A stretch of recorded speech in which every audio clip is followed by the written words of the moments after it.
Hello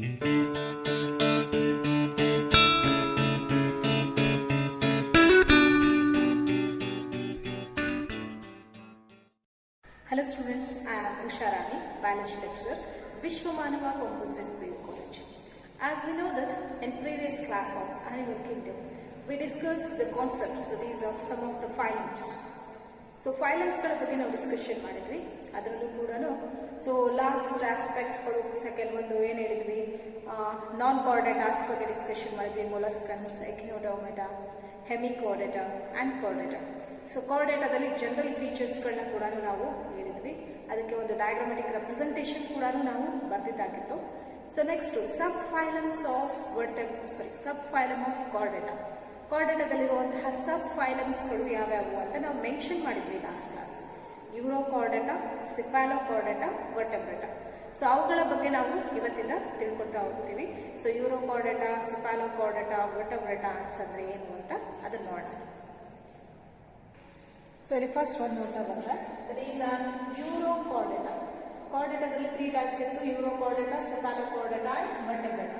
so ಇಲ್ಲಿ ಯೂರೋಕಾರ್ಡೇಟಾ ಬರ್ದಿದ್ದೀವಿ. ಯೂರೋಕಾರ್ಡೇಟಾ ಅಂದ್ರೆ the organisms which are possessing the notochord. So chordata ಅಂದ್ರೆ ಯಾವ organisms notochord ಹೊಂದಿರುತ್ತೋ ಅವನ್ನ ನಾವು chordatas ಅಂತ ಕರೀತೀವಿ. The notochord that was present only in the larval tail. ಯಾವ organisms ಅಲ್ಲಿ larva tail region ಅಲ್ಲಿ ಅಷ್ಟೇ notochord presence ಇರುತ್ತೆ. ಸೊ ಅಂತವನ್ನ ನಾವೇ ಯಾವಾಗಲೇ ಕ್ಲಾಸಿಫೈ ಮಾಡ್ತೀವಿ, ಯೂರೋಕಾರ್ಡೇಟಾ ಅಂತ ಕ್ಲಾಸಿಫೈ ಮಾಡ್ತೀವಿ. ಎಕ್ಸಾಂಪಲ್ ಅಸಿಲಿಯಾ, ಸಾಲ್ಪಾ, ಡೋಲಿಯೋಲಮ್ ಅಂತ ಕರಿತೀವಿ. So this is a diagrammatic representation. ಈ ತರ ಇರುತ್ತೆ ಅನಿಮಲ್, ಅದರಿಂದ ಅಸಿಲಿಯಾ ಅಂತ ಕರೀಬಹುದು. So the organisms which where the notochord present only in the larval stage, they are classified under Eurochordata. Example Asilia. So the organisms where the notochord extended from head to tail.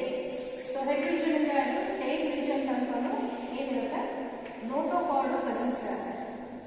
And it persists throughout the lifespan ಪೂರ್ತಿ presence ಇರುತ್ತೆ ಅಂತ ಕರಿತೀವಿ. So ಅಂತದನ್ನ ನಾವೇನಂತ ಕರೀಬಹುದು, cephalochordata. Cephalo means head, where the notochord was present from extended from head to tail and it persists throughout their life. So those organisms which are showing this property, they are classified under Cephalochordata. So example for this is Branchiostoma or Amphioxus anta karitate. So these are the two subphylums of an chordata. So ಇದಾದ್ಮೇಲೆ vertebratas ಬರುತ್ತೆ, ಅದರದ್ದು general features ನೋಡೋಣ. So vertebrata general features ಅಂತ ಬಂದ್ರೆ, so vertebrata it is a subphylum of an chordata. So where in this organism, the organisms which are possessing notochord during the embryonic stage. Embryonic stage ಅಲ್ಲಿ notochord presence ಇರುತ್ತೆ and later in adult stage it has been replaced into cartilaginous or bony vertebral column ಅಂತ ಕರೀತೀವಿ. So embryonic stage ಅಲ್ಲಿ notochord presence ಇದ್ದು adult ಆಗ್ತಾ ಅದು cartilaginous ಅಥವಾ Boney ವರ್ಟೆಬ್ರಲ್ column ಆಗಿ ಡೆವಲಪ್ಮೆಂಟ್ ಆಗುತ್ತೆ. ಸೊ ಅಂತಹ ಆರ್ಗಾನಿಸಮ್ಸ್ ನಾವು ವರ್ಟೆಬ್ರೇಟ್ಸ್ ಅಂತ ಕರೀತೀವಿ. Another general features of an vertebrates, that is the having an ventral muscular heart. Ventral side, ಇದು ಆರ್ಗಾನಿಸಮ್ ಈ ತರ ಇದೆ, ಇದನ್ನ ಡಾರ್ಸಲ್ ಸೈಡ್, ಇದು ವೆಂಟ್ರಲ್ ಸೈಡ್. ನಮ್ದು ಅಷ್ಟೇ ವೆಂಟ್ರಲ್, ಇದು ಡಾರ್ಸಲ್ ಸೈಡ್ ಅಂತ ಕರೀತೀವಿ. ಸೊ ವೆಂಟ್ರಲ್ ಸೈಡ್ ಅಲ್ಲಿ ಏನಿರುತ್ತೆ, consisting of muscular heart presence ಇರುತ್ತೆ. ಮಸಲ್ಸ್ ಇಂದ ಫಾರ್ಮೇಶನ್ ಆಗಿರೋದು. ಯಾವ ಮಸಲ್ಸ್? ಕಾರ್ಡಿಯಾಕ್ ಮಸಲ್ಸ್ ಇಂದ ಫಾರ್ಮೇಶನ್ ಆಗಿರುತ್ತೆ. ಸೊ ಹಾರ್ಟ್ ಬಗ್ಗೆ differentiate with 2 chambers, 3 chambered or 4 chambered. ಕೆಲವೊಂದು ವರ್ಟೆಬ್ರೇಟದಲ್ಲಿ 2 ಚೇಂಬರ್ಡ್ ಇರುತ್ತೆ, ಕೆಲವೊಂದು 3 ಚೇಂಬರ್ಡ್, ಕೆಲವೊಂದು 4 ಚೇಂಬರ್ಡ್ ಹಾರ್ಟ್ ಪ್ರೆಸೆನ್ಸ್ ಇರುತ್ತೆ ಅಂತ ಕರೀಬಹುದು.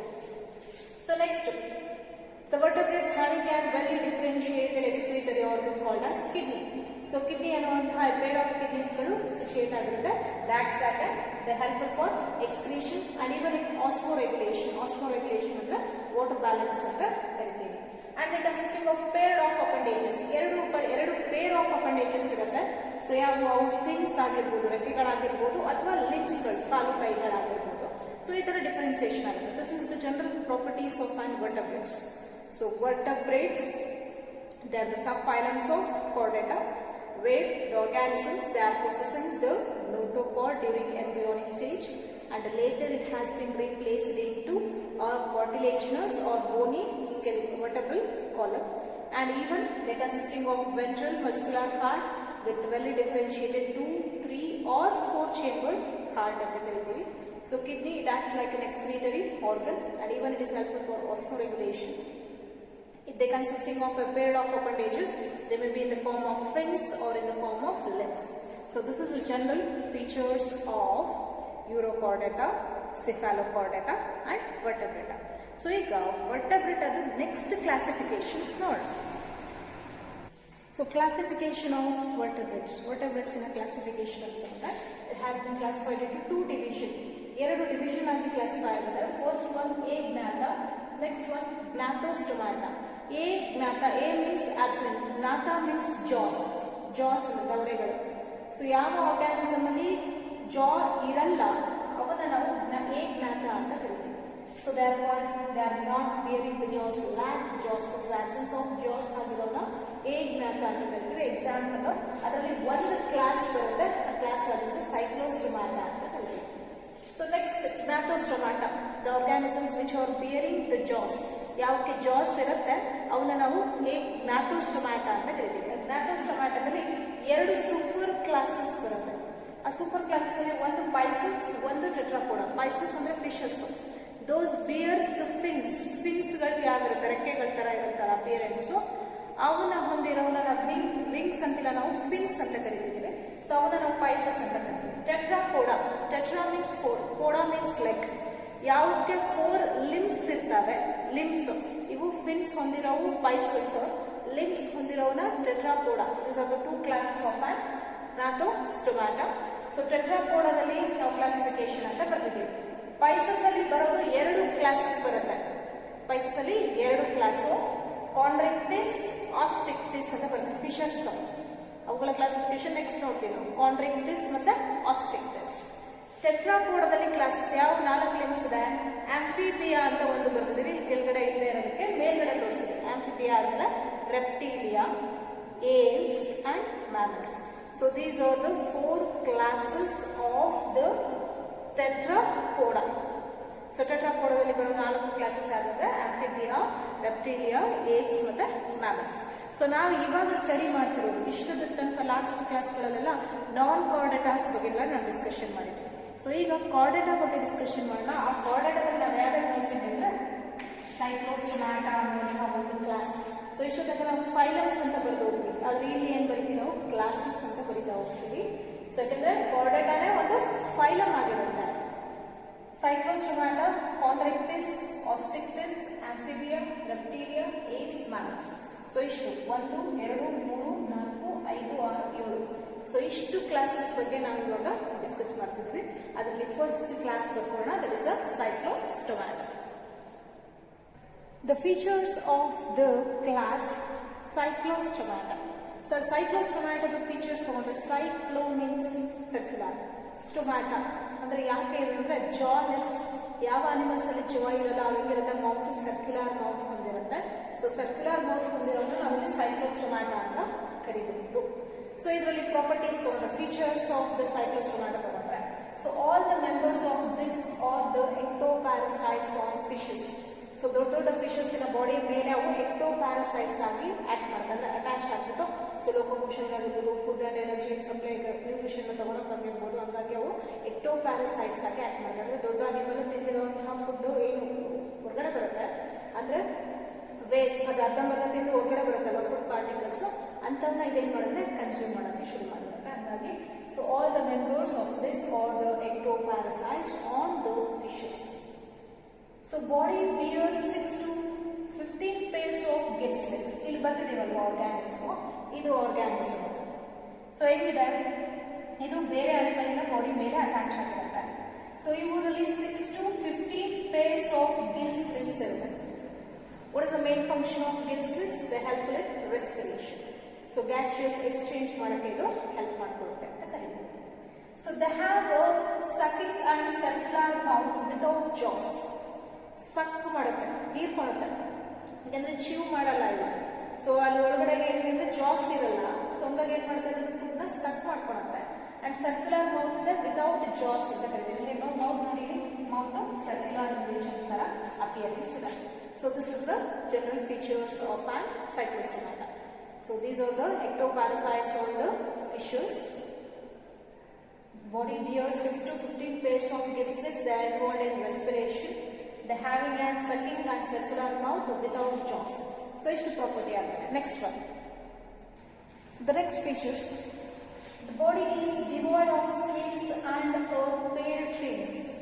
So ಇಲ್ಲಿ fins ಗಳು ಮತ್ತೆ scales body ಮೇಲೆ appearance ಗಳು ಇರಲ್ಲ. So ಹಾಗಾಗಿ there is an devoid of scales and a pair of fins ಅಂತ ಕರೀತೀವಿ.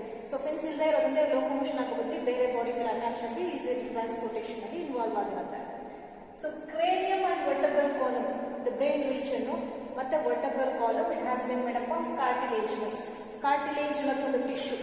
ಕಾರ್ಟಿಲೇಜಿನಸ್ ಟಿಶ್ಯೂಸ್ ಇಂದ ಕ್ರೇನಿಯಂ ಮತ್ತೆ ವರ್ಟೆಬ್ರಲ್ ಕಾಲಮ್ ಫಾರ್ಮೇಶನ್ ಆಗಿರುತ್ತೆ animals. So they having a close type circulatory system. Closed type under the blood that has been pumped from the heart, it flows through the blood vessels. So these animals, they are showing a closed type circulatory system. So they are usually marine. The organisms marine but they migrate for spawning to fresh water. Spawning ಅಂದ್ರೆ egg laying. But ಅದೇನ್ ಮಾಡುತ್ತೆ, egg ನ release ಮಾಡೋದಕ್ಕೋಸ್ಕರ fresh water ಗೆ transfer ಆಗುತ್ತೆ. Usually these organisms are present in marine water. During spawning, egg release ಮಾಡೋ ಟೈಮಲ್ಲಿ they moves towards the fresh water. Fresh water ಗೆ ಹೋಗುತ್ತೆ, ಅಲ್ಲಿ egg ನ ರಿಲೀಸ್ ಮಾಡುತ್ತೆ. ಸೊ egg ರಿಲೀಸ್ ಮಾಡಿ within few days they dies. few days ಆದ್ಮೇಲೆ ಅದು ಸತ್ತೋಗ್ಬಿಡುತ್ತೆ. ಉಳಿದಿರುವಂತಹ egg ಇಂದ ಬರುತ್ತಲ್ಲ larval stage ಇಂದ ಮೆಟಾಮಾರ್ಫೋಸಿಸ್ ಆದ್ಮೇಲೆ ಅದೇ ಫಿಶಸ್ ಮತ್ತೆ ಫ್ರೆಶ್ ವಾಟರ್ ಇಂದ marine water ಗೆ ವಾಪಸ್ ಬರುತ್ತೆ. So this is the peculiar property that was present in a cyclostomata. So example for this is Petromyzon anta bardiದೆ. Petromyzon ಗೆ lamp prey ಅಂತ ಕರೀತಾರೆ. ಇನ್ನೊಂದು myxin ಅಂತ ಇದೆ, hat fish ಅಂತ ಕರೀತಾರೆ. ಸರಿನಾ? So ಇದು characteristics of an cyclostomata. So there are ectoparasites on the some of the fishes. So there is an 6 to 15 pairs of gill slits that they involved in respiration. So here they are devoid of scales and a pair of fins. Cranium or vertebral column are made up of cartilaginous, and it was showing a closed type of circulatory system. So they are marine, but they migrate for fresh water for spawning process. After that few days they dies, and then the larva that emerges from the egg, after few days they transfer again to the marine region. Fresh water ಇರುವಂತಹ larva metamorphosis ಆದಮೇಲೆ next ಎಲ್ಲಿ ಬರುತ್ತೆ, marine water ಗೆ ಬರುತ್ತೆ. So example Petromyzon ಮತ್ತೆ myxin. So ಇಷ್ಟು cyclostomata ಬಗ್ಗೆ. So next classes ನೋಡೋಣ.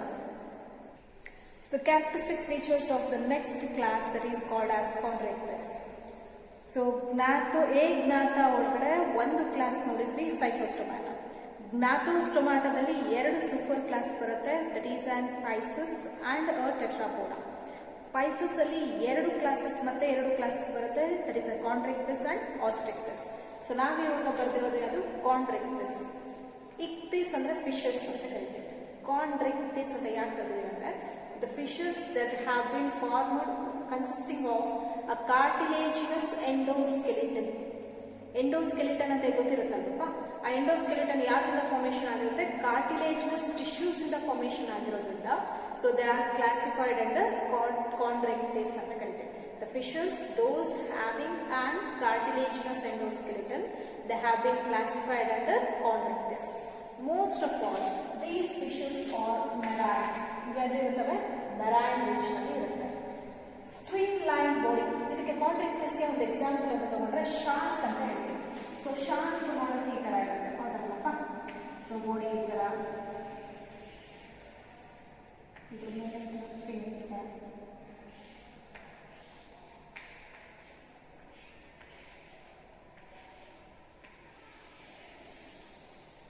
ಸೊ ಈ ತರ ಫಿಶ್ ನಮಗೆ ಕಾಣಿಸುತ್ತೆ, ಹೌದಾನೆ. ಸೊ ಈ ತರ ಬಾಡಿ 2 ಕಡೆ ಪಾಯಿಂಟೆಡ್ ಎಡ್ಜಸ್ ಇದ್ದು ಮಧ್ಯೆ ಈ ತರ ಬ್ರಾಡ್ ಇರೋದಕ್ಕೆ ಇದನ್ನ ನಾವೇನಂತ ಕರಿತೀವಿ, ಸ್ಟ್ರೀಮ್ ಲೈನ್ ಬಾಡಿ. ಯಾಕೆ ಈ ತರ ಸ್ಟ್ರೀಮ್ ಲೈನ್ ಇರಬೇಕು ಅಂದ್ರೆ that is to easily fight ಏನಂತೀವಿ, easily penetrate in the water surface. Water ಒಳಗಡೆ ಏನಾಗುತ್ತೆ, ಈಸಿಯಾಗಿ ಪೆನೆಟ್ರೇಟ್ ಆಗುತ್ತೆ, ಮುಂದ್ಗಡೆ ಫ್ಲೋ ಆಗುತ್ತೆ. ಅದನ್ನ 2 ವಾಟರ್ನ ಡೈವರ್ಟ್ ಮಾಡಿ ಮುಂದ್ಗಡೆ ಹೋಗೋದು ಹೆಲ್ಪ್ ಮಾಡ್ಕೊಡುತ್ತೆ ಅಂತ ಕರಿತೀವಿ. So the bovine, the body having a streamlined body. The endoskeleton it has been made up of cartilaginous endoskeleton ಹೊಂದಿರೋದ್ರಿಂದ ಇವನ್ನ ನಾವು quadriceps ಅಂತ ಕರೀತೀವಿ. Mouth was located at ventrally. ಇದು mouth, ಇದು animal ಅಂದ್ರೆ ಇದು dorsal surface, ಕೆಳಗಡೆ ventral surface ಅಂತ ಕರೀತೀವಿ. Ventral surface ಅಲ್ಲಿ ನಾವು ವಾಚ್ ಮಾಡ್ತೀವಿ. ಫಿಶಸ್ ನಾವು ನೋಡಿದ್ರೆ ಮೌತ್ ಇಲ್ಲಿ ಇರುತ್ತೆ. ಹಿಂಗಿರುವಂತ ಫಿಶಸ್ ನಾವು ಈ ತರ ನೋಡಿದ್ರೆ ventral side ಅಲ್ಲಿ ಮೌತ್ ಅಪಿಯರೆನ್ಸ್ ಇದೆ. The presence of mouth that has been ventrally ಅಂತ ಕರೀಬಹುದು. Notochord persists throughout the life. ಇಲ್ಲಿ notochord presence ಇದೆ. notochord ಯಾವಾಗಿರುತ್ತೆ? persists throughout the life. throughout the life ಕೂಡ notochord persist ಆಗುತ್ತೆ ಅಂತ ಕರೀಬಹುದು. Gill slits are separate. Gilles ನೀವು ಕಾಣಿಸ್ತಾವಲ್ಲ ಇವೇ ನೀವು gill slits ಅಂತ ಕರೀತೀವಿ. So even it consisting of 5 to 7 pairs of gill slits. So they are not covered by operculum. Common ಆಗಿ ನಾವು ಫಿಶಸ್ ನೋಡಿದಾಗ ಗಿಲ್ ಸ್ಲಿಟ್ಸ್ ನ ಮೇಲೆ ಒಂದು ಕವರಿಂಗ್ ಇರುತ್ತೆ. ಇಯರ್ ಲೋಬ್ ತರ ಇರುತ್ತೆ. ಇಯರ್ ಅದನ್ನ ರೆಕ್ಕೆ ಅಂತ ಕರೀತಾರೆ. ಕಿವಿಯ ಒಳಗಡೆ ಕಾಣಿಸುತ್ತಲ್ಲ ನಾರ್ಮಲ್ ಫಿಶಸ್ ಅಲ್ಲಿ ಅದನ್ನ ನಾವು ಒಪರ್ಕುಲಮ್ ಅಂತ ಕರಿತೀವಿ. ಬಟ್ ಇಲ್ಲಿ fishes they are not covered by any operculum. Sorry, gills are not covered by any operculum. So direct expose ಆಗುತ್ತೆ ಹೊರಗಡೆ. ಗಿಲ್ ಸ್ಲಿಟ್ಸ್ ಏನ್ ಮಾಡುತ್ತೆ? ಡೈಹಾಫಿಲರ್ ರೆಸ್ಪಿರೇಷನ್ ಅಂತ ಕರೀಬಹುದು. Skin contain placoid scale. ಇದು ಮೇಲ್ಗಡೆ ಇರುವಂತಹ ಸ್ಕಿನ್ ಸ್ಕೇಲ್ಸ್ ಇರ್ತವೆ ಮೇಲೆ. ಬಟ್ ಆ ಸ್ಕೇಲ್ಸ್ ಎಂತ ಸ್ಕೇಲ್ಸ್ ಅಂತ ಕರಿತೀವಿ? ಪ್ಲಾಕಾಯ್ಡ್ ಸ್ಕೇಲ್ಸ್ ಅಂತ ಕರಿತೀವಿ. So the skin has been extremely covered by a minute placoid scale. So this is the features of an chondrichthyes. In the features bariyana. So illenenu marine, streamlined body, cartilaginous endoskeleton, mouth located ventrally, notochord persists throughout the life, gill slits are separate without operculum, skin contains minute placoid scales. Next barkoda. So next features ನೋಡ್ತಾ ಬಂದ್ರೆ jaws are powerful. jaws ಗಳು ತುಂಬಾ powerful ಆಗಿರುತ್ತೆ. The teeth are backwardly directed. teeth ಒಂದು ಸ್ವಲ್ಪ backwardly direct ಆಗಿರುತ್ತೆ. And they are predaceous. predaceous ಅಂದ್ರೆ ಬೇರೆ ಅನಿಮಲ್ಸ್ ಕನ್ಸ್ಯೂಮ್ ಮಾಡೋದು, ಡಿಸ್ಟ್ರಾಯ್ ಮಾಡಿ ಕನ್ಸ್ಯೂಮ್ ಮಾಡೋದ್ರಿಂದ so they are called as predaceous animals. predators ಅಂತ ಹೇಳ್ತೀವಲ್ವಾ, ಸೊ ಹಾಗಾಗಿ ಇವನ್ನ predaceous animals ಅಂತ ಕರೀಬಹುದು. ಸೊ ಏರ್ ಬ್ಲಾಡರ್ ಈ ಅನಿಮಲ್ಸ್ ಅಲ್ಲಿ ಫಿಶಸ್ಗಳು ನೀರಲ್ಲಿರುತ್ತೆ ಅಂತ ಗೊತ್ತಿದೆ ನಮಗೆ. Air bladder is absent. ಈ ಫಿಶಸ್ ಅಲ್ಲಿ ಏರ್ ಬ್ಲಾಡರ್ ಇರಲ್ಲ. So due to the absence of air bladder they have to swim constantly to avoid sinking. Sinking ಅಂದ್ರೆ ಮುಳುಗೋದು. ಸೊ ಅದು ಯಾವಾಗಲೂ ಏನ್ ಮಾಡ್ತಿರ್ಬೇಕು? ಸ್ವಿಮ್ಮಿಂಗ್ ಮಾಡ್ತಿರ್ಬೇಕು. ಸ್ವಿಮ್ ಮಾಡದೇ ಇದ್ರೆ ಏನಾಗುತ್ತೆ? ಅದು ಸಿಂಕ್ ಆಗುತ್ತೆ, ಕೆಳಗಡೆ ಹೋಗ್ಬಿಡುತ್ತೆ. ಸೊ ಯಾಕೆಂದ್ರೆ ಅದಕ್ಕೆ ಏರ್ ಬ್ಲಾಡರ್ ಇಲ್ಲ. ಬಟ್ ನಾರ್ಮಲ್ ನಾವು ನೋಡುವಂತಹ ಫಿಶಸ್ ಅಲ್ಲಿ ಏನಿರುತ್ತೆ? ಏರ್ ಬ್ಲಾಡರ್ ಇರೋದ್ರಿಂದ ಅವು ಸ್ವಿಮ್ ಮಾಡಲೇಬೇಕು ಅಂತ ಅವಶ್ಯಕತೆ ಇಲ್ಲ, ಅವು ತೇಳ್ತವೆ. ಸೊ ಹಂಗಾಗಿ ಈ ಫಿಶಸ್ ಅಲ್ಲಿ ಏರ್ ಬ್ಲಾಡರ್ ಅಬ್ಸೆಂಟ್ ಇರೋದ್ರಿಂದ to avoid sinking they must swim continuously ಅಂತ ಕಾನ್ಸ್ಟೆಂಟ್ಲಿ ಅಂತ ಕರೀಬಹುದು. So the having a 2 chambered heart. Fishes ಅಲ್ಲಿ 2 chambered heart, ಒಂದು auricle, ಒಂದು ventricle. So this is the next property of an chondrichthyes. So ಏನೇನು? The jaws are powerful, teeth are backwardly projected, backwardly directed. These are predaceous. Air bladder is absent, so they need to continuously swim to avoid sinking. So they consisting of 2 chambered heart, one auricle and one ventricle. So next property. So the next features ನೋಡ್ತಾ ಬಂದ್ರೆ so chondrichthyes ಅಲ್ಲಿ some of them are having an electric organs. ಕೆಲವೊಂದು fishes electric organs ಇರುತ್ತೆ, ಅವನ್ನ ಟರ್ಪೆಡೋ ಅಂತ ಕರಿತೀವಿ. ಈ ತರ ನೋಡಿರ್ತೀವಿ ಫಿಶಸ್, ಎಲೆಕ್ಟ್ರಿಕ್ ವೇ ಅಂತ ಕರಿತೀವಿ. ಈ ತರ ಇರುತ್ತೆ. ಸೊ ಇದು ಮೇಲ್ಗಡೆ ಏನಿದೆ ಟೈಲ್ ಲೈಕ್ ಅಪಿಯರೆನ್ಸ್ ಇದೆ. So they are helpful for emitting the electric compositions ಅದೇನು ಮಾಡುತ್ತೆ ರಿಫ್ಲೆಕ್ಟ್ ಮಾಡ್ತಾ ಹೋಗುತ್ತೆ. ಸೊ ಹಾಗಾಗಿ some of the fishes that have been related to chondrichthyes they having an electric organs ಅಂತ ಕರೀಬಹುದು. Example torpedo. Some are having an poisonous sting. So ವಿಷ ತುಂಬಿರುವಂತಹ stings ಗಳನ್ನ ಹೊಂದಿರುತ್ತೆ. ಸೊ ಅದನ್ನ ನಾವು ಟ್ರೈಗಾನ್ ಅನ್ನುವಂತಹ ಫಿಶಸ್ಗೆ ಎಕ್ಸಾಂಪಲ್ ಕೊಡ್ತೀವಿ. So these fishes are cold blooded. Cold blooded ಏನಂತ ಕರಿತೀವಿ? ಪಾಯ್ಕಿಲೋಥರ್ಮಸ್ ಅನಿಮಲ್ಸ್ ಅಂತ ಕರಿತೀವಿ. ಒಂದು ಮಕ್ಕಳಿಗೆ ಕೇಳ್ತಾರೆ ವಾಟ್ ಆರ್ ಪಾಯ್ಕಿಲೋಥರ್ಮಸ್ ಅಂತ. So the animals which are bearing low cold blooded, so they are called the poikilothermous. ಅದಕ್ಕೆ ಪರ್ಟಿಕ್ಯುಲರ್ ಡೆಫಿನೇಷನ್ ಬರೀಬೇಕು ಅಂದ್ರೆ so poikilothermous are the cold blooded animals. They lack the capacity to regulate their body temperature. ಅವುಗಳ body temperature ಅವಕ್ಕೆ regulate ಮಾಡ್ಕೊಳಕ್ ಆಗಲ್ಲ. So ಅಂತವನ್ನ ನಾವೇನಂತ ಕರಿತೀವಿ? ಪಾಯ್ಕಿಲೋಥರ್ಮಸ್ ಅಂತ ಕರಿತೀವಿ. The cold-blooded animals are called as poikilothermus, where they cannot having an property to regulate its own body temperature ಅಂತ ಕರೀಬಹುದು. ಸೊ ಇಷ್ಟು ಪ್ರಾಪರ್ಟಿ ಆದ್ಮೇಲೆ ನೆಕ್ಸ್ಟ್ ಬಂತು. So the next features ನೋಡ್ಕೊಂಡ್ರೆ sexes are separate. In chondrichthyes, the male and female fishes are separate. So in male pelvic fin bears the claspers ಅಂತ ಇದೆ. So ಇದರ fishes fish ಯಾವಾಗಲೇ ಬರ್ತಿದ್ವಿ ನಾವು. So this is having an ventral mouth. ಸರಿನಾ? Eye presence ಇದೆ, ಎರಡು ಕಡೆ eyes ಇರುತ್ತೆ, ಮೌತ್ ಕೆಳಗಡೆ ಇದೆ. ದೀಸ್ ಲಿಪ್ಸ್ಗಳು they are not covered by any operculum. Dorsal side ಅಲ್ಲಿ ಕ್ಲಾಪಾಯ್ಡ್ ಸ್ಕೇಲ್ಸ್ ಇರುತ್ತೆ ಅಂತ ಹೇಳಿದ್ವಿ, ಇದು ವೆಂಟ್ರಲ್ ಸೈಡ್. ಡಾರ್ಸಲ್ ಸೈಡ್ ಅಲ್ಲಿ ಇರೋದನ್ನ ನಾವು ಡಾರ್ಸಲ್ ಫಿನ್ ಅಂತ ಹೇಳ್ತೀವಿ. This is a dorsal fin. ಕೆಳಗಡೆ ಇರುತ್ತೆ, ಇದನ್ನ ವೆಂಟ್ರಲ್ ಫಿನ್ ಅಂತ ಹೇಳ್ತೀವಿ, ವೆಂಟ್ರಲ್ ಫಿನ್. ಸೊ ಇಲ್ಲಿ ಪೆಕ್ಟೋರಲ್ ಮತ್ತೆ ಪೆಲ್ವಿಕ್ ಫಿನ್ ಅಂತ ಬರುತ್ತೆ, ಪೆಕ್ಟೋರಲ್ ಮತ್ತೆ ಪೆಲ್ವಿಕ್ ಫಿನ್ ಅಂತ ಹೇಳ್ತೀವಿ. ಸೊ ಇದು ಕಾಡಲ್ ಫಿನ್ ಅಂತ, ಇದು ಕಾಡಲ್ ಅಂದ್ರೆ ಟೇಲ್ ಫಿನ್ ಅಂತ ಹೇಳ್ತೀವಿ. ಈ ಪೆಲ್ವಿಕ್ ಆದ್ರೆ ಈ ಪೆಕ್ಟೋರಲ್ ಫಿನ್ ಬರುತ್ತಲ್ವಾ, ಇಲ್ಲಿ ಚಿಕ್ಕದಾಗಿ ಕ್ಲಾಸ್ಪರ್ಸ್ ಅಂತ ಇದಕ್ಕೆ ಪ್ರೆಸೆನ್ಸ್ ಇರುತ್ತೆ. ದ ಮೇಲ್ ಫಿಶಸ್ ಅಲ್ಲಿ ಮಾತ್ರ ಇವು ಪ್ರೆಸೆನ್ಸ್ ಇರೋದು. ಸೊ ಅದ್ರ ಹಿಂದ್ಗಡೆಗೆ ಏನ್ ಮಾಡಬೇಕು, ಸ್ಪೋಮ್ಸ್ ನ ರಿಲೀಸ್ ಮಾಡುವಂತ ಪ್ರಾಪರ್ಟಿನ ಅದು ಹೊಂದಿರುತ್ತೆ. The male fishes having a pelvic fin bears the claspers. So they are showing internal fertilization, where the fertilization it takes place internally.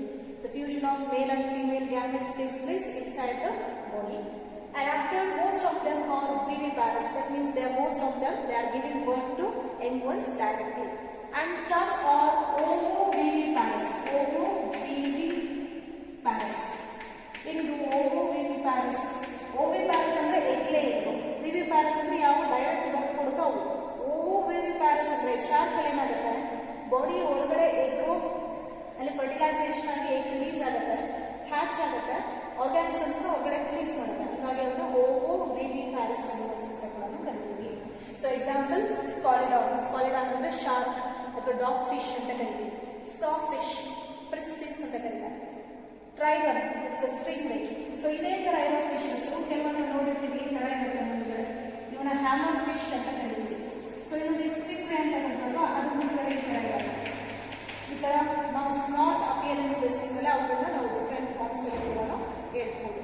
So these are the properties of an Chondrichthyes. ಇಷ್ಟು Chondrichthyes ಬಗ್ಗೆ ನೋಡಿದ್ದೇವೆ. So next ಒಂದು ನೋಡೋಣ ಆಸ್ಟಿಕ್ಟಿಸ್. So the features of an ostichthys. Ostichthys ಅಂದ್ರೆ the fishes that they are bearing an bony endoskeleton. So those fishes which is having an bony endoskeleton, they are classified under ostichthys. Osteo means bones ಅಂತ ಕರೀತೀವಿ. So bony endoskeleton ಹೊಂದಿರೋವನ್ನ ಏನಂತ classify ಮಾಡಿದ್ದೀವಿ, ostichthys. They are present in marine water and even in fresh water. Marine water ನೋಡ್ತೀವಿ fishes ನ, fresh water ಕೂಡ ನೋಡ್ತೀವಿ. So body was streamline, ಇವು ಕೂಡ ಬಾಡಿ ಸ್ಟ್ರೀಮ್ ಲೈನ್ ಇರುತ್ತೆ.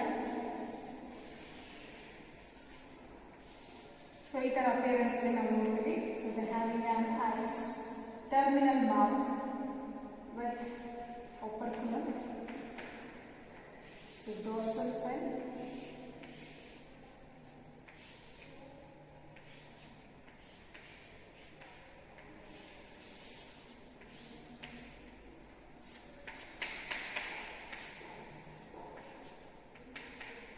ಸೊ ಈ ತರ ನೋಡ್ತೀವಿ. ಮೇಲ್ಗಡೆ ನಿಮಗೆ ಸ್ಕೇಲ್ಸ್ ಇರುತ್ತೆ, ಹೌದಾ, ಸ್ಕಿನ್ ಮೇಲೆ.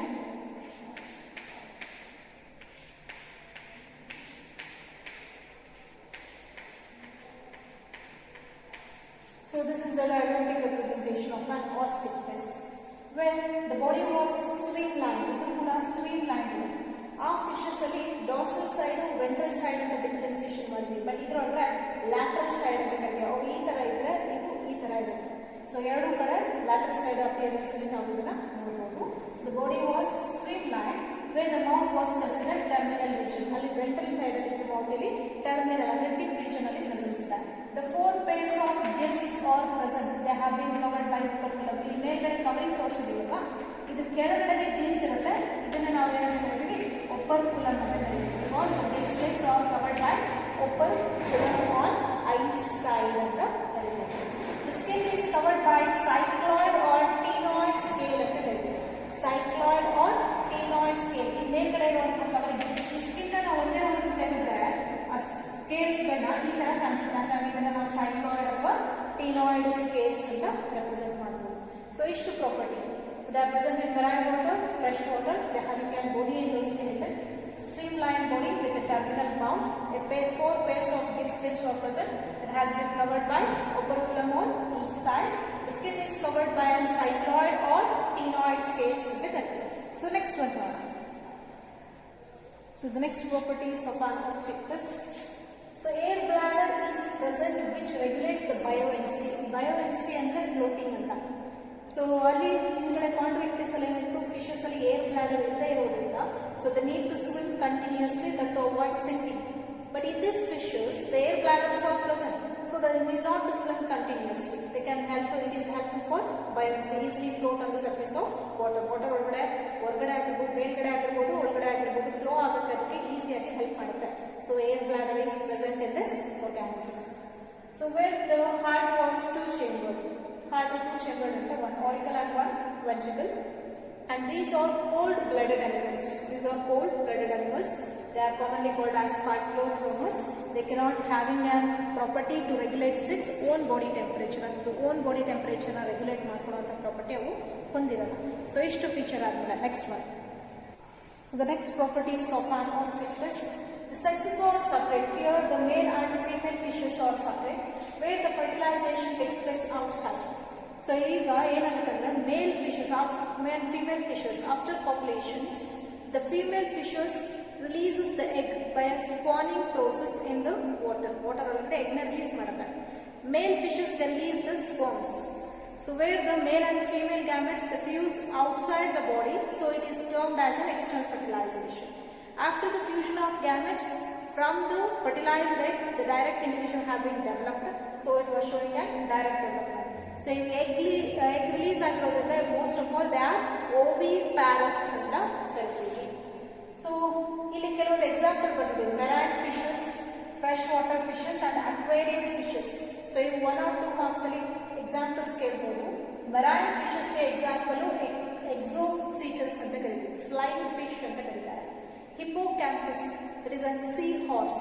Seahorse ostrictus ಗೆ ಬರುತ್ತೆ. Fresh water, lobio rohuta ಅಂತ ಕರೀತಾರೆ. Cutla, clarius. Aquarium fish, betta ಅಂತ ಕರೀತಾರೆ. So betta ಅಂತ ಹೇಳ್ಬೋದು. So that is commonly called as fighting fish ಅಂತ ಕರೀತೀವಿ. ಇನ್ನೊಂದು angel fish ಗೆ pterophyllum ಅಂತ ಕೂಡ ಕರೀತಾರೆ. So these are the features of an ostrictus. So ಇದಾದ್ಮೇಲೆ ಆಸ್ಟ್ರಿಕ್ಟಿಸ್ಗೂ ಮತ್ತೆ ಕಾಂಡ್ರಿಕ್ಟಿಸ್ಗೂ ಡಿಫರೆನ್ಸಿಯೇಷನ್ ಕೇಳ್ತಾರೆ. ಏನೇನು ಡಿಫರೆನ್ಸಿಯೇಷನ್ ನೋಡೋಣ. So differentiation between the chondrichthyes and ostrictis ಅಂತ ಬರುತ್ತೆ. So chondrichthyes ಗೆ ನಾವು ಕ್ಲೇ ಫಿಶ್ ತರ ಬರ್ತಿದ್ವಿ ಒಂದ್ಸಲಿ ಬರ್ಕೊಳ್ಳೋಣ.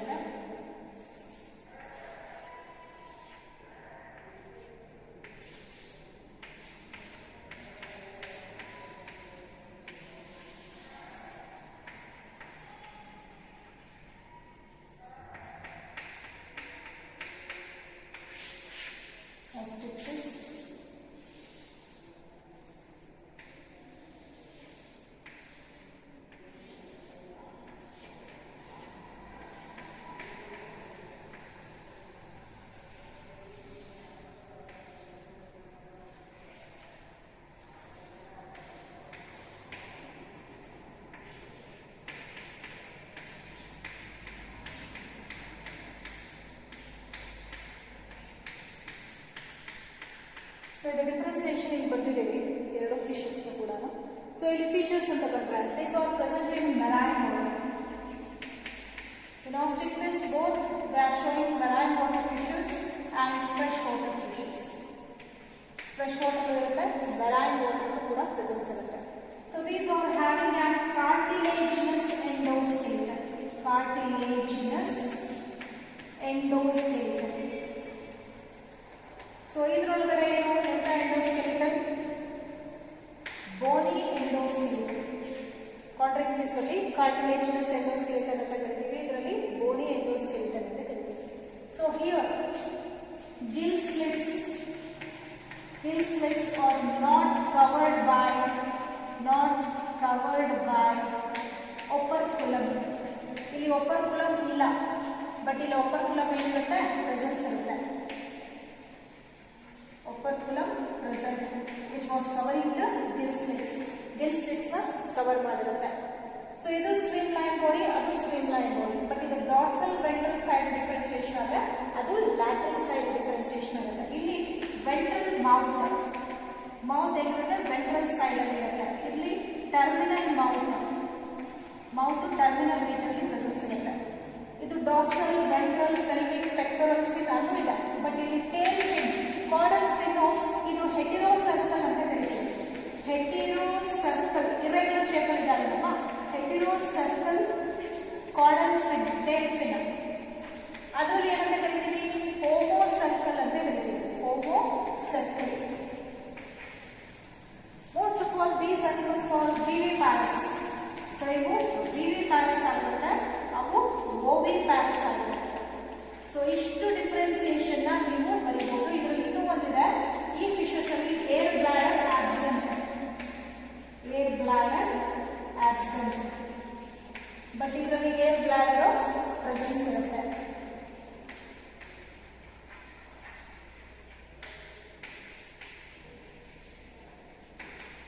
So marine, freshwater, cartilaginous, bony endoskeleton. Gill slits are not covered by operculum. Gill slits operculum ಇಂದ ಕವರ್ ಆಗುತ್ತೆ. Ventral mouth, terminal mouth, heterocircle tail, caudal fin, homocircle caudal fin, oviparous, viviparous, and air bladder absent, air bladder present. So ಇಷ್ಟನ್ನ ನಾವು differentiation ಹೇಳ್ಬೋದು. ಇದರಲ್ಲಿ 3 ಮಾರ್ಕ್ಸ್ಗೆ ಕೇಳ್ತಾರೆ. ಇದನ್ನ ನೀವು 6 differentiation ಬರೆದ್ರೆ ಆಯ್ತು. ಸೊ ಇಷ್ಟು ಆಸ್ಟಿಕ್ಟಿಸ್ ಮತ್ತೆ ಕಾಂಡ್ರಿಕ್ಟಿಸ್ ಅಂತ ನೋಡಿದ್ವಿ. ಸೊ ಈಗ ನಾವು ಓದಿರೋದು ಯಾವುದು ಸೂಪರ್ ಕ್ಲಾಸ್ ಸ್ಪೈಸಸ್ ಅಲ್ಲಿ ಬರೋ 2 ಕ್ಲಾಸಸ್. ನೆಕ್ಸ್ಟ್ ಒಂದು ಟೆಟ್ರಾಪೋಡದಲ್ಲಿ ಬರೋ ಕ್ಲಾಸಸ್ ನೋಡೋಣ. So next one Amphibia. Amphi means dual, BIOS means life. Those organisms having a dual life, they are classified under amphibia. So that means example amphibia ಅಂತ ನಮಗೆ ನೆನಪು ಬರೋದು ಯಾವುದು ಫ್ರಾಗ್ ನೆನಪು ಬಂದ್ಬಿಡುತ್ತೆ. So they are present both on terrestrial media and water. Water allೂ ಇರುತ್ತೆ ಮತ್ತೆ terrestrial media ಇರುತ್ತೆ. That is the first property. They are present in aquatic as well as terrestrial. Land surface ಮೇಲೆ ಮತ್ತೆ water surface ಮೇಲೆ ಇರುತ್ತೆ. They having a 2 pairs of limbs. 2 pairs of limbs ಇರುತ್ತೆ. So 4 limbs ಅಂತ ಕರಿತೀವಿ. ಮುಂಗೈಗೆ 4 limbs. 2 hind limbs ಅಂತ ಕರಿತೀವಿ. 4 limbs 2 hind limbs ಇರುತ್ತೆ. So the helpful in locomotion, holding purpose, jumping purpose, swimming purpose ಕೂಡ ಇರುತ್ತೆ. Hind limb ಅಲ್ಲಿ the having a webbed feet ಇರುತ್ತೆ, that is helpful for swimming purpose. Land surface ಮೇಲೆ ಅದು jump ಮಾಡೋಕ್ಕೆ ಹೆಲ್ಪ್ ಮಾಡ್ಕೊಳ್ಳುತ್ತೆ ಅಂತ ಕರಿತೀವಿ. So body is divisible into head and trunk. Body head ಮತ್ತೆ trunk ಅಂತ ಡಿವೈಡ್ ಮಾಡ್ತಾ ಹೋಗ್ತೀವಿ. Tail is present in some of the amphibians, not ಎಲ್ಲ amphibians ಅಲ್ಲೂ tail ಇರಲ್ಲ, ಕೆಲವೊಂದು amphibians ಅಲ್ಲಿ tail presence ಇರುತ್ತೆ ಅಂತ ಕರೀತೀವಿ. So eyes, ಈ head region triangular shape ಕಾಣಿಸ್ತಲ್ಲ. So it is having a mouth with a bi-split tongue, bi-split ಇರುವಂತಹ tongue ಇರುತ್ತೆ. Usually these are feeding on the insects ಗಳನ್ನ ಕನ್ಸ್ಯೂಮ್ ಮಾಡುವಂಥದ್ದು. ಇಲ್ಲಿ ಐಸ್ ಪ್ರೆಸೆನ್ಸ್ ಇಲ್ಲ, which is a sensory organ. So eyes have been covered by eyelids ಇಂದ cover ಆಗಿರುತ್ತೆ. So ಆ eyelids ಇದ್ರ ಒಳಗಡೆ ಒಂದು ಟ್ರಾನ್ಸ್ಪರೆಂಟ್ ಮೆಂಬ್ರೇನ್ ಕೂಡ ಇರುತ್ತೆ. ಅದನ್ನ ನಿಕ್ಟೇಟಿಂಗ್ ಮೆಂಬ್ರೇನ್ ಅಂತ ಕರಿತೀವಿ. Eyes are covered by a transparent layer called as nictating membrane. ಆ nictating membrane ಮೇಲೆ eyelid ಓಪನ್ ಮತ್ತೆ ಕ್ಲೋಸಿಂಗ್ ಗೆ ಹೆಲ್ಪ್ ಮಾಡುತ್ತೆ. Nictating transparent membrane ಏನಕ್ಕೆ ಹೆಲ್ಪ್ ಮಾಡುತ್ತೆ ಅಂದ್ರೆ when it was present inside the water, it avoids the entry of water inside the eye. ಕಣ್ಣೊಳಗಡೆ ನೀರು ಹೋಗೋದನ್ನ ಅದು ಅವಾಯ್ಡ್ ಮಾಡುತ್ತೆ. ಹಾಗಾಗಿ nictating membrane ಪ್ರೆಸೆನ್ಸ್ ಇರುತ್ತೆ. ಸೊ ಟಿಂಪ್ಯಾನಮ್, ಈ ಹೆಡ್ ರೀಜನ್ ಇಂದ ಕೆಳಗಡೆ ನೀವು ಅಬ್ಸರ್ವ್ ಮಾಡಿದ್ರೆ ಒಂದು ಡಾರ್ಕ್ ಕಲರ್ಡ್ ಏರಿಯಾ ಈ ತರ ಇರುತ್ತೆ. So that is called ಟಿಂಪ್ಯಾನಮ್. It acts like on internal year. ಇದು ಇಂಟರ್ನಲ್ ಇಯರ್ ಆಗಿ ಆಕ್ಟ್ ಮಾಡುತ್ತೆ ಅಂತ ಕರಿತೀವಿ.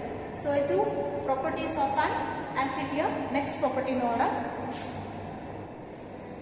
So alimentary canal, that means a digestive system has been well developed. Digestive system in opening, urinary system in opening, and excretory system in opening, but the reproductive system in opening. Tracts are open to a common excretory opening that is called as cloaca. Digestive system in a terminal region, excretory system in a terminal region, but the reproductive system in a end region. ಆ ಮೂರಕ್ಕೂ ಒಂದೇ common opening ಇರುತ್ತೆ. ಅಂದ್ರೆ excretory product eliminate ಮಾಡೋದು ಅದೇ open ಇಂದ, urine product eliminate ಅದೇ ಆಗುತ್ತೆ, sperm ಮತ್ತೆ ಎಗ್ ಕೂಡ ಅದೇ ಇದರಿಂದಾನೆ ರಿಲೀಸ್ ಮಾಡುತ್ತೆ. ಮೇಲ್ ಫ್ರಾಗ್ ಮತ್ತೆ ಫೀಮೇಲ್ ಫ್ರಾಗ್ ಆಗುತ್ತೆ. ಸೊ ಅಂಥದ್ರ ಬೇಸಿಸ್ ಮೇಲೆ ಅದನ್ನ ಈ ಕಾಮನ್ ಓಪನಿಂಗ್ ನ ಏನಂತ ಕರಿತೀವಿ ಅಂದ್ರೆ ಕ್ಲೋಯಕಾ ಅಂತ ಕರಿತೀವಿ. So here respiration is by gills, lungs and through skin. The body has been externally covered by moist skin ಅಂತ ಕರೀತೀವಿ. ಸ್ಕಿನ್ ಒಂದು ಸ್ವಲ್ಪ ಮಾಯಿಸ್ಟ್ ಇರುತ್ತೆ, ಹಾಗಾಗಿ ಇದು ಡಾರ್ಸಲ್ ಸರ್ಫೇಸ್ ಮತ್ತೆ ವೆಂಟ್ರಲ್ ಸರ್ಫೇಸ್ ನಾವು ಡಿಫ್ರೆನ್ಸಿಯೇಷನ್ ಮಾಡ್ತೀವಿ. Dorsal surface was dark in colour and ventral surface ಒಂದು ಸ್ವಲ್ಪ ಲೈಟ್ ಕಲರ್ ಡಿಫ್ರೆನ್ಸಿಯೇಷನ್ ಆಗ್ಬೋದು. It respires through gills when it was present inside the water. Water ಒಳಗಡೆ ಇದ್ದಾಗ ಗಿಲ್ಸ್ ಮೂಲಕ ರೆಸ್ಪೈರ್ ಮಾಡುತ್ತೆ. ಲಂಗ್ಸ್ ಮೂಲಕ ರೆಸ್ಪೈರ್ ಮಾಡುತ್ತೆ ಯಾವಾಗ when it was present on the surface of terrestrial media. Lungs ಮೂಲಕ, ಸ್ಕಿನ್ ಮೂಲಕ, ವಾಟರ್ ಇದ್ದಾಗ ಸ್ಕಿನ್ ಮೂಲಕನೂ ರೆಸ್ಪೈರ್ ಮಾಡುತ್ತೆ. ಗಿಲ್ಸ್ ಯಾವಾಗ ಇರುತ್ತಪ್ಪ ಅಂದ್ರೆ ಇದು ಲಾರ್ವಾ ಸ್ಟೇಜ್ ಅಲ್ಲಿ ಇರುತ್ತಲ್ವ ಫ್ರಾಗು, ಆ ಲಾರ್ವಾ ಸ್ಟೇಜ್ ಅಲ್ಲಿ ಗಿಲ್ಸ್ ಮೂಲಕ ರೆಸ್ಪೈರ್ ಮಾಡುತ್ತೆ. ಇದು ರೆಸ್ಪೈರ್ಸ್ ಥ್ರೂ ದ ಲಂಗ್ಸ್. ಲಂಗ್ಸ್ ಮೂಲಕ ರೆಸ್ಪೈರ್ ಮಾಡೋದನ್ನ ಪಲ್ಮನರಿ ರೆಸ್ಪಿರೇಷನ್ ಅಂತ ಕರೀತಾರೆ. ಪಲ್ಮನರಿ ರೆಸ್ಪಿರೇಷನ್ ಅಂತ ಕರೀತಾರೆ. So types of respiration that occurs in frog ಅಂತ ತಗೊಂಡ್ರೆ the respiration that occurs through the lungs is called as pulmonary respiration. If the respiration occurs through the skin, that is called as cutaneous respiration. Cutaneous respiration. ಇದು one ಹಾಕಲು ಕೇಳ್ಬೋದು, ಕಾಂಬಿನೇಟ್ ಕೂಡ ಕೇಳ್ಬೋದು. So ಈ ತರ respiration mechanisms ಇವು ಹೊಂದಿರುತ್ತೆ. So ಇಷ್ಟಾದ್ಮೇಲೆ next one. So next property ನೋಡ್ತಾ ಬಂದ್ರೆ ದ ಹಾರ್ಟ್ ವಾಸ್ 3 ಚೇಂಬರ್. ಈ ಹಾರ್ಟ್ ಅಲ್ಲಿ 3 ಚೇಂಬರ್ ಇರುತ್ತೆ. So 2 auricle and 1 ventricle. So 2 auricle ಮತ್ತೆ 1 ventricle. So these are cold blooded. That means they are poikilotherms. So they cannot regulate their body temperature. ಹಂಗಾಗಿ usually they are showing an hibernation and estivation ಅಂತ ಕರೀತಾರೆ. Winter sleep ಮತ್ತೆ summer sleep ಅಂತ ಕರೀತಾರೆ. Estivation and hibernation ಅನ್ನುವಂತಹ property ಇದ್ದು undergo ಆಗುತ್ತೆ. Summer season ಅಲ್ಲಿ ಬಿಸಿಲು ಜಾಸ್ತಿ ಇರೋದ್ರಿಂದ ಆ ಟೈಮಲ್ಲಿ ರೆಸ್ಟ್ ಮಾಡುತ್ತೆ. ವಿಂಟರ್ ಸೀಸನ್ ಅಲ್ಲಿ ರೆಸ್ಟ್ ಮಾಡುವಂತಹ ಪ್ರಾಪರ್ಟಿ ಹೊಂದಿರುತ್ತೆ. Sexes are separate. Male and female frogs are separate. So male frog female frog ನಾವು ಹೆಂಗ್ ಡಿಫ್ರೆನ್ಸಿಯೇಷನ್ ಮಾಡ್ತೀವಿ ಅಂದ್ರೆ ಮಾರ್ಫಾಲಜಿ ಬೇಸಿಸ್ ಮೇಲೆ the male frog the 4 limbs, ಅದು 4 limbs ಅಂತ ಕರಿತೀವಲ್ಲ, 4 limbs ಅಲ್ಲಿ ಇಲ್ಲಿ ಗಮ್ ಪ್ಯಾಡ್ ಇರುತ್ತೆ. ಸೊ ಗಮ್ ಪ್ಯಾಡ್ ಏನಕ್ಕೆ ಅಂದ್ರೆ ಫೀಮೇಲ್ ಫ್ರಾಗಿನ ಮೇಲೆ ಮೇಲ್ ಫ್ರಾಗ್ ಕುತ್ಕೊಂಡು ಪಾಪ್ಯುಲೇಷನ್ ನಡೆಸುತ್ತೆ. ಅಂಡ್ ಈವನ್ ನಾವು ನೋಡಿದೀವಿ ವೋಕಲ್ ಸೌಂಡ್ಗಳು, ಕ್ರ್ಯಾಕಿಂಗ್ ಸೌಂಡ್ಸ್ ಆಫ್ ಫ್ರಾಗ್ ಕೇಳಿಸ್ಕೊಂತೀವಿ. So cracking sound of frog ಯಾವುದು ಅಂದ್ರೆ male frog. So that is to attract the female frog for a conception. ಅಲ್ಲಿ ಮೀಟಿಂಗ್ ಮಾಡೋ ಬಿಹೇವಿಯರ್ಗೋಸ್ಕರ ಅದು ಕ್ರ್ಯಾಕಿಂಗ್ ಸೌಂಡ್ ಮಾಡುತ್ತೆ. So they are showing that fertilisation was external. So male frog female frog ಈ ತರ soil ಒಳಗಡೆ ಟನಲ್ ನ ತೋಡಿರುತ್ತೆ, ಗುಂಡಿ ತೋಡಿರುತ್ತೆ. ಸೊ ಇಲ್ಲಿ ವಾಟರ್ ಸರ್ಫೇಸ್ ಇರುತ್ತೆ. After waiting between a male and female frog, the female frog come and releases the egg over the surface of water and the male frog then releases the sperm. Where the fertilization takes place externally. ಒಂದು water media ಅಲ್ಲಿ ಅಕ್ಕರ್ ಆಗುತ್ತೆ. So ಹಂಗಾಗಿ ಇದನ್ನ external fertilisation ಅಂತ ಹೇಳ್ತೀವಿ. After the fusion of male and female gamete, they become a zygote. So then it becomes from the zygote it gets emerges in the form of larva. Tadpole larva ಅಂತ ಕರೀತೀವಿ. Tadpole larva emerge ಆಗುತ್ತೆ. ಈ tadpole larva ಮೆಟಾಮಾರ್ಫೋಸಿಸ್ ಅನ್ನುವಂತಹ stage ಮೂಲಕ, ಮೆಟಾಮಾರ್ಫೋಸಿಸ್ ಅಂದ್ರೆ changes. First ನೀವು ನೋಡಿದಾಗ tadpole larvaಗೆ it was looking like small fishes having an gill slits, fins ಇದೆಲ್ಲ ಇರುತ್ತೆ. ಆಮೇಲೆ ಹಾರ್ಟ್ ಆಗಿ ಫಿನ್ಸು ಗಿಲ್ ಸ್ಲೆಟ್ಸ್ ರಿಪ್ಲೇಸ್ ಆಗಿ develop into adult. So that sequential changes is called as metamorphosis ಅಂತ ಕರೀಬಹುದು. ಸೊ ಇಷ್ಟು ಫ್ರಾಗ್ ಅಲ್ಲಿ ಹೇಳಿದ್ರೆ ಎಕ್ಸಾಂಪಲ್ ಬಫೋ, ಟೋಡ್ ಅಂತ ಕರಿತೀವಿ. Rana, there is a frog ಅಂತ ನಾವೇನ್ ಕರಿತೀವಿ, ಅದು ರಾನಾ. ಹೈಲಾ, ಟ್ರೀ ಫ್ರಾಗ್ ಅಂತ ಕರೀತಾರೆ. ಸ್ಯಾಲಮೆಂಟರ್, ಸ್ಯಾಲಮೆಂಟ್ರಾ. ಇನ್ನೊಂದು ಇಕ್ಥಿಯೋಫಿಸ್. ಸೊ ಇಕ್ಥಿಯೋಫಿಸ್ ಏನಿರುತ್ತೆ ಅಂದ್ರೆ ಅದು ನೋಡಕ್ಕೆ ಈ ತರ ಇರುತ್ತೆ. ಸೊ ಇಕ್ಥಿಯೋಫಿಸ್ ನ ಪ್ರಾಪರ್ಟಿ ಏನಂದ್ರೆ ಅದರ ಎಗ್ನ ಪ್ರೊಟೆಕ್ಟ್ ಮಾಡುವಂತಹ ಪ್ರಾಪರ್ಟಿನ ಹೊಂದಿರುತ್ತೆ.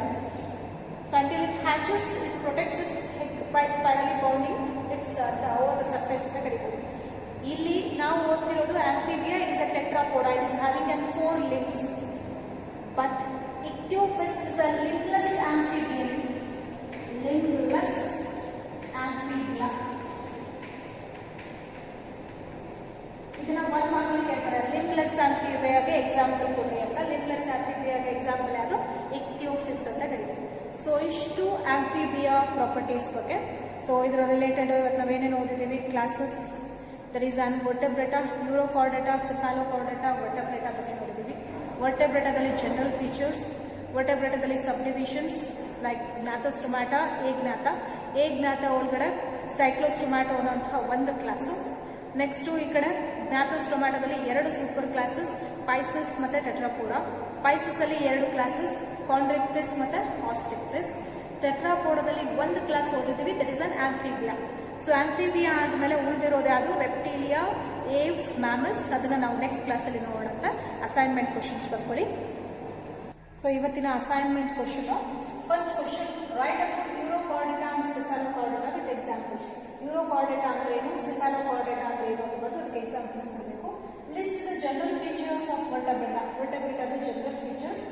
Right the classification of Vertebrata. ವರ್ಟೆಬ್ರೇಟಾದ ಕ್ಲಾಸಿಫಿಕೇಶನ್ ಫ್ಲೋ ಚಾರ್ಟ್ ಅಲ್ಲಿ ಗೊತ್ತಿದೆ, ಅದನ್ನ ಬರೀರಿ. List the features of class Cyclostomata with example. ಸೈಕ್ಲೋಸ್ಟೊಮ್ಯಾಟಾದ features with example. List the features of class Chondrichthyes with example. Chondrichthyes example features ಕೊಡಬಹುದು example. ಅದೇ ತರ question, Osteichthyes features example, ಆಂಫಿಬಿಯಾದು ಫೀಚರ್ಸ್ ಎಕ್ಸಾಂಪಲ್. ಸೊ ಇಲ್ಲಿ ನೋಡಿ, ಇದು 6th ಕ್ವಶನ್ ಯಾವುದು Osteichthyes. 7th question ಏನಂದ್ರೆ differentiate between Chondrichthyes and Osteichthyes ಗೆ ಡಿಫರೆನ್ಸಿಯೇಷನ್ ಬರೀಬೇಕು. 8th ಕ್ವಶನ್ ಇದಾದ್ಮೇಲೆ ಇದನ್ನು ಬರೀರಿ, list the features of an class Amphibia with example. So ಇಷ್ಟು ಇವತ್ತಿನ ಕ್ಲಾಸ್ ರಿಲೇಟೆಡ್. ಸೊ ಇದ್ರ ಮೇಲೆ ಏನಾದ್ರು ಡೌಟ್ ಇದ್ರೆ, ಕ್ಲಾರಿಫಿಕೇಶನ್ ಬೇಕಿದ್ರೆ ಕಾಲ್ ಮಾಡಬಹುದು.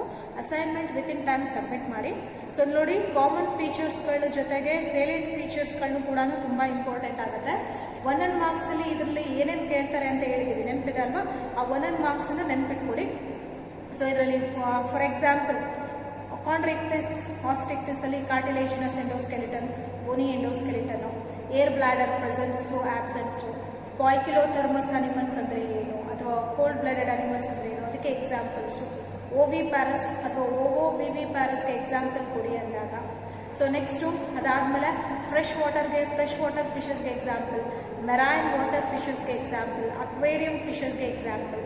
ಸೊ ಆಂಫಿಬಿಯಾಗೆ ಬಂದ್ರೆ ಅದರೊಳಗಡೆ ಮತ್ತೆ differentiation between Osteichthyes and Chondrichthyes ಹೇಳಿದೀವಿ ನಮಗೆ. ಆಂಫಿಬಿಯಾಗೆ ಬಂದ್ರೆ ಸೊ ಅಲ್ಲಿ ರೆಸ್ಪಿರೇಷನ್ ಪ್ರೋಸೆಸ್ಗಳ ಬಗ್ಗೆ ಕೇಳ್ತಾರೆ. ಇಂಟರ್ನಲ್ ಇಯರ್ಗೆ ಏನಂತ ಕರೀತಾರೆ? Tympanal. Respiration which occurs through the skin ಮತ್ತೆ ಲಂಗ್ಸ್ ಮೂಲಕ ಅಕ್ಕರ್ ಆಗೋದನ್ನ ಏನಂತ ಕರೀತಾರೆ? Pulmonary respiration and cutaneous respiration ಅಂತ ಕರಿತೀವಲ್ವಾ, ಅದ್ರ ಬಗ್ಗೆ ಬರೀಬೇಕು. ಲಿಂಬ್ಲೆಸ್ ಆಂಫಿಬಿಯಾಗೆ ಎಕ್ಸಾಂಪಲ್ ಕೇಳ್ತಾರೆ, that is an Ichthyophis. So ಇಷ್ಟು ನೀವು 1 ಮಾರ್ಕ್ಸ್ ಒಳಗಡೆ ಮತ್ತೆ 1 ಮಾರ್ಕ್ಸ್ ಇಂದು ಕೂಡ ನೆನಪಿರಬೇಕು, ಅಲ್ಲಿ ಅಂಡರ್ಲೈನ್ ಮಾಡ್ಕೊಂಡು ಇಂಪಾರ್ಟೆಂಟ್ ಅಂತ ಬರ್ಕೋಬೇಕು. ಓಕೆನಾ? ಸೊ ಇಲ್ಲಿಗೆ ಕ್ಲಾಸ್ ಕಂಪ್ಲೀಟ್ ಆಗುತ್ತೆ. Thank you students. ಉಳಿದಿದ್ದು ನೆಕ್ಸ್ಟ್ ಕ್ಲಾಸಲ್ಲಿ ಡಿಸ್ಕಸ್ ಮಾಡೋಣ. ಓಕೆ, ಬಾಯ್.